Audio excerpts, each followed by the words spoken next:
All right, good afternoon, everybody. We've got about a minute and a half before the close of the trading session today on Thursday, May 31st, 2018, the last day of May.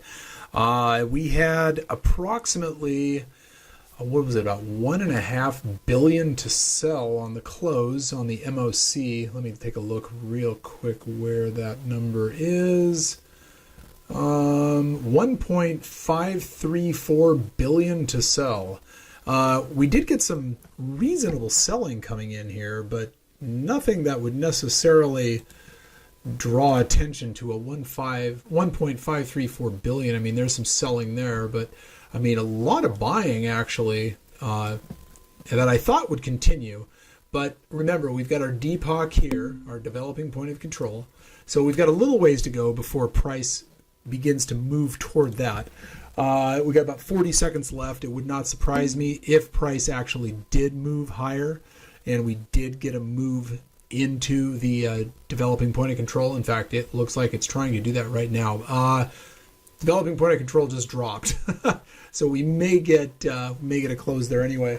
Got about 20 seconds left till the close. You can see how the Russell today just really gave it up. You know, it needed a day like this to kind of get its groove back. You know, you have to normalize, just like any market. It just can't keep going up forever. So that's a pretty interesting move out of the Russell. Got about 3 seconds left, and we will listen to the bell as it chimes into the close. And there it is. Okay, so we are done with the regular session, and we now have the final 15, which is always going to give the futures market and a few selected stocks, mostly ETFs actually, and the cash market, the cash indexes like the SPX and the RUT and the NDX, some time and some space to trade without the noise and clutter of all the rest of the market. So Amazon added $4.73 onto its closing price today. Or onto its value today. Its closing price was $16.29.62, which is $4.73 higher than yesterday's closing price, which, as you know, means yet another closing high for Amazon, all-time closing high. I can say this. Google had an amazing day today. I've got the 15-minute chart pulled up here. I definitely want to get that daily chart to be able to bring in the full effect of this whole thing. Okay, so I've still got my trading room open, and Steve is giving me some information regarding the term structure, which is all about volatility. See if I can drag that over here. Yeah, so here's the term structure. Let me get that.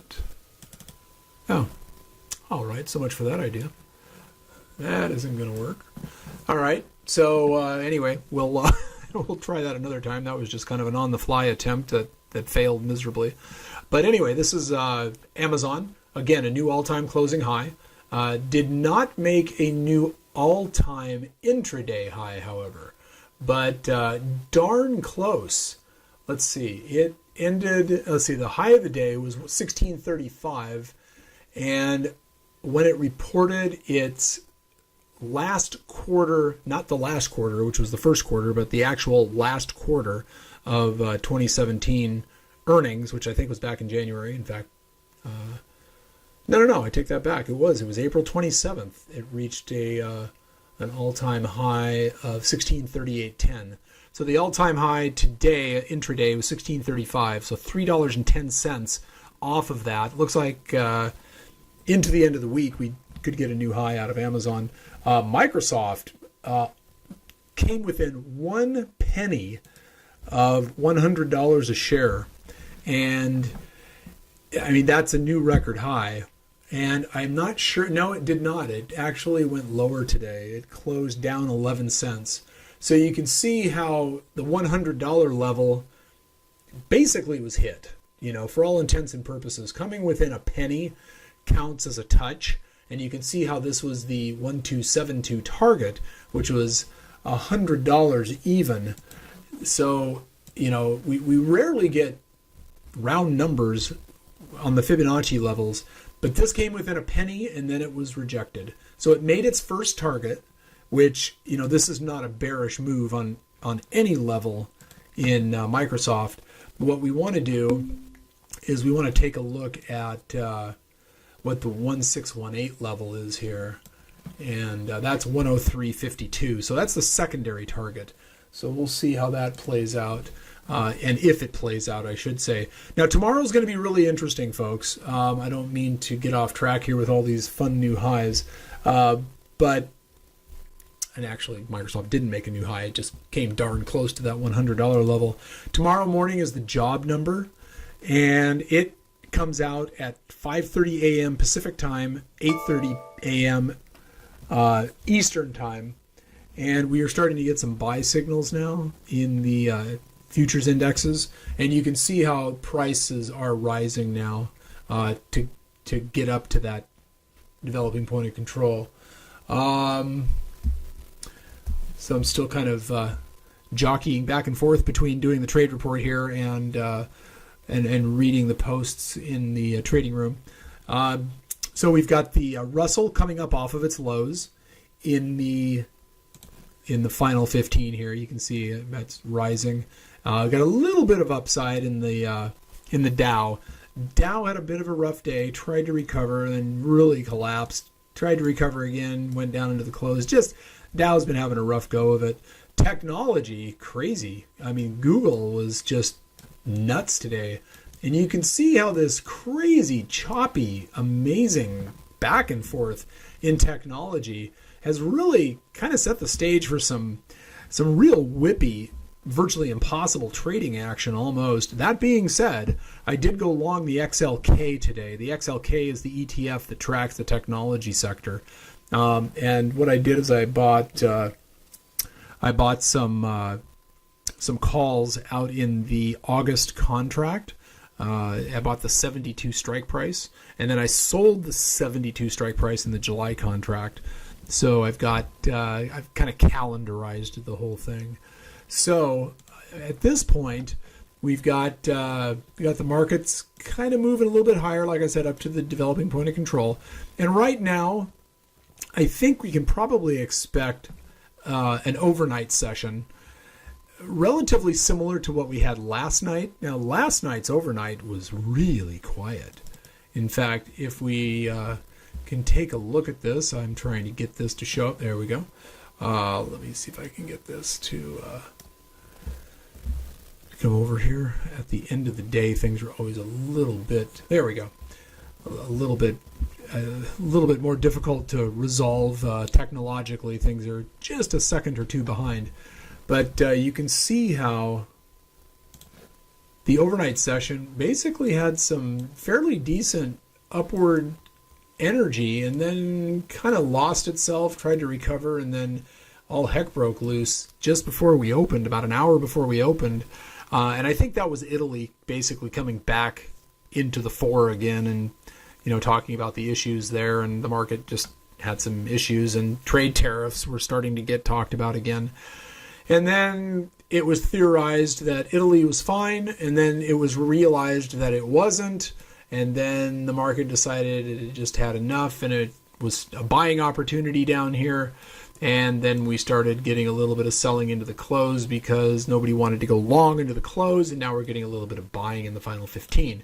So again, we just had a real choppy, sloppy day, with a downward trajectory. It's a distribution day in the midst of an accumulation cycle on the last trading day of the month. Last trading day of the month is also known as a rebalancing day, which means that big fund managers, institutional investors, and the like are always reallocating the positions in their portfolio to try to position themselves as favorably as possible for the beginning of the next month, which starts tomorrow. And tomorrow we have the job number and we have weekly options expiration. So there's no lack of impetus for the market to trade on tomorrow.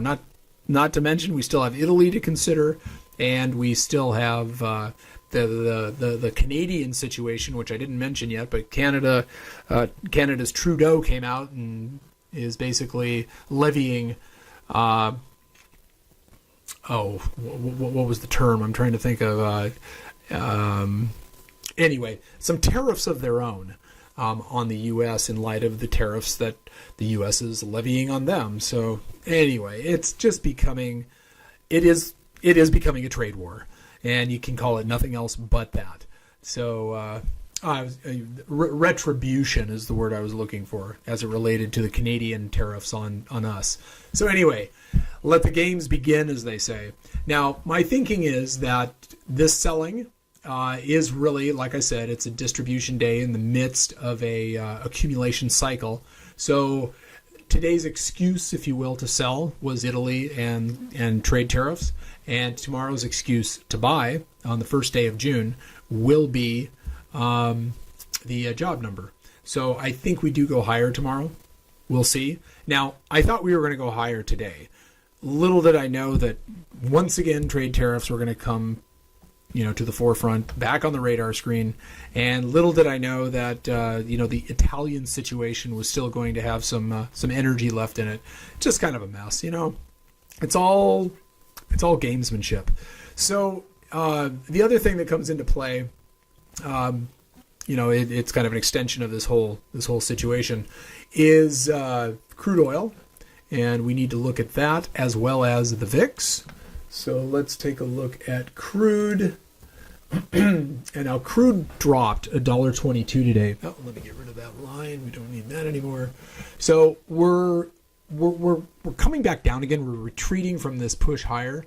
The key is to see how low we actually go. Now, remember yesterday when I was talking about the Ichimoku cloud, how price had just kind of begun walking along the cloud. Well, guess what? It touched the top of the cloud today and bounced back off again. Now, it did close lower today. Now, inventory report was today in crude oil, and at first it went higher, and then it came right back down again. So we've just got a lot of different things that are all creating a confluence of downward pressure today that kind of pushed everything lower and kept everything lower, I suppose is the way to put it. I do want to show you Google, and then we'll get into the VIX. So actually, I'm going to show you Google, and I'm going to show you Facebook. So this is Google. Google generated a buy signal today. You can see right there, just absolutely barreled higher, hit its head on the 618, and came back down again. Now you can see here, it did the same thing and came back down again. And this was about 3-4 weeks ago. Now this 618 is in a very similar position as the 618 on the S&P. So price is really respecting that January high to February low Fibonacci retracement. So we've got we've got these levels, and these levels are absolutely in play.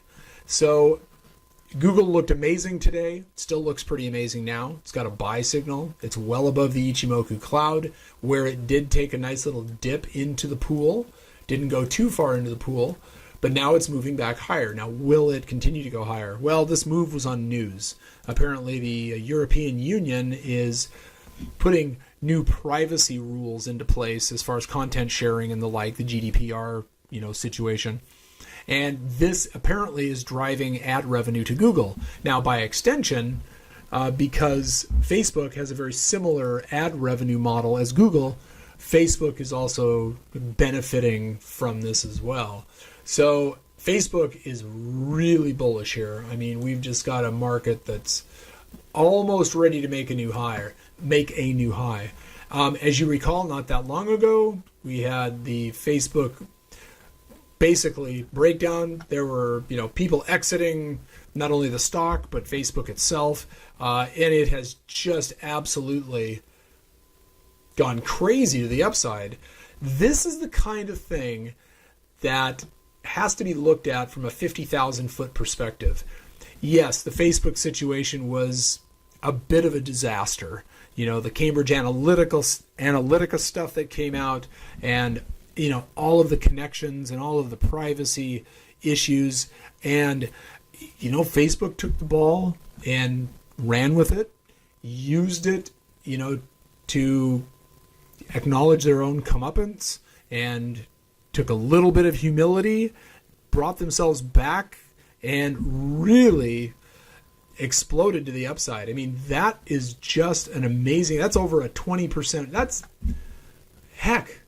working on a 30% move. 195 would be a 30% move off this low. So, I mean, that was not that long ago, and a 30% move. So anyway, enough said about that. Facebook, Google, recipients of the European Union's new privacy rules, and helping the technology sector to go higher. Now, like I said earlier, I did buy the XLK today. XLK is the Select Sector Spider Trust Technology ETF. It's basically the technology ETF. So I bought it right about where it currently is, right about here. I am looking for some more upside because I think technology has a lot more room to run. And today we had the very beginning of a pinch that came into play, and we didn't get any acknowledgement of it. And when we move into tomorrow, we will have this wall, and the wall is an upside indicator. So we shall see. I would have expected something more like this today, something that moved the market lower and then maybe went higher tomorrow. But the fact that we did go higher today, and again, some of it was news driven. I acknowledge that, but it is what it is.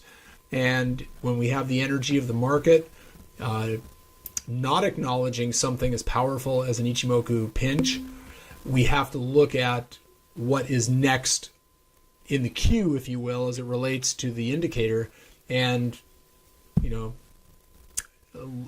assess the probabilities. And that means, in my opinion, that we're going higher in technology, which is why I bought the XLK.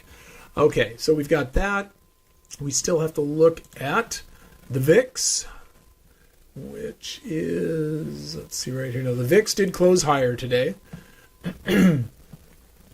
but it was relatively subdued.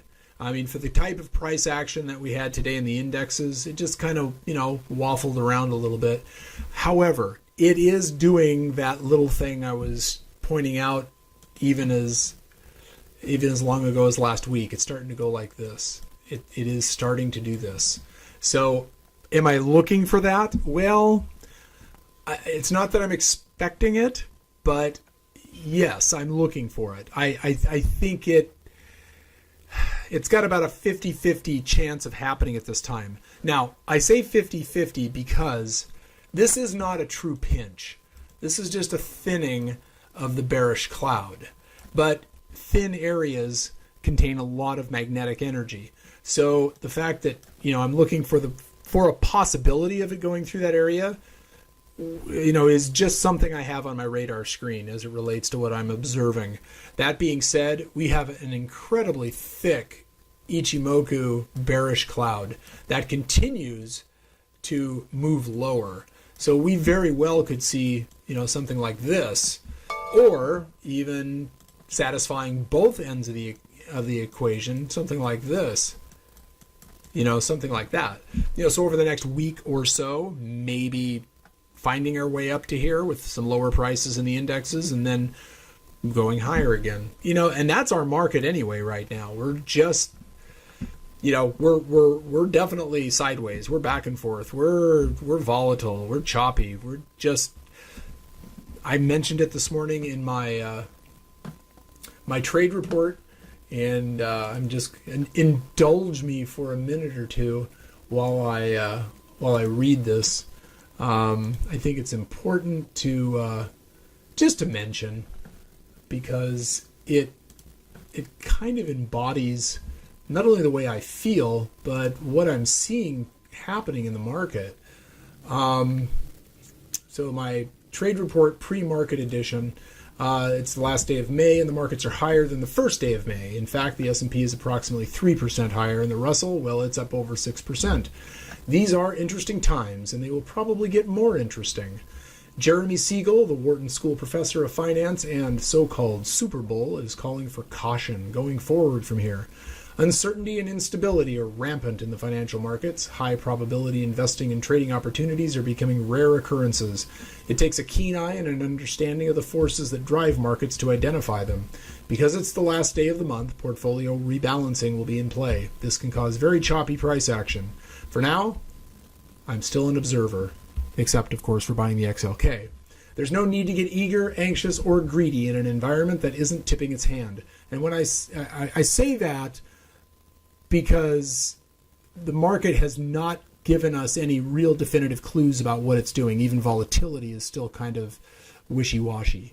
Now, the XLK today gave us a clue, and that's what I just showed you as it related to the Ichimoku. Lastly, case in point, just before I posted this, the futures have taken a sharp downward trajectory with some increasing momentum. I think the machines have come to life. Observe safe. And yes, algorithms are a huge part of what is taking this market by storm. So it's important to really, be cautious, be clear, be patient, understand what you're looking at, why the markets are behaving the way they're behaving, decide what makes sense for you. And the market metrics speak very loudly. We have a job number tomorrow morning. We had the binary events of the Italian situation and the Canadian situation, all based on tariffs and the economy, kind of riding and driving this market today. And these metrics are not that dynamic or important. They're just excuses for the market to do what it did. And tomorrow, I think the job number is going to be an excuse for the market to go higher. We'll see. I know nothing. With that, trade safe, trade what you see if you choose to trade at all. Good night and good trading.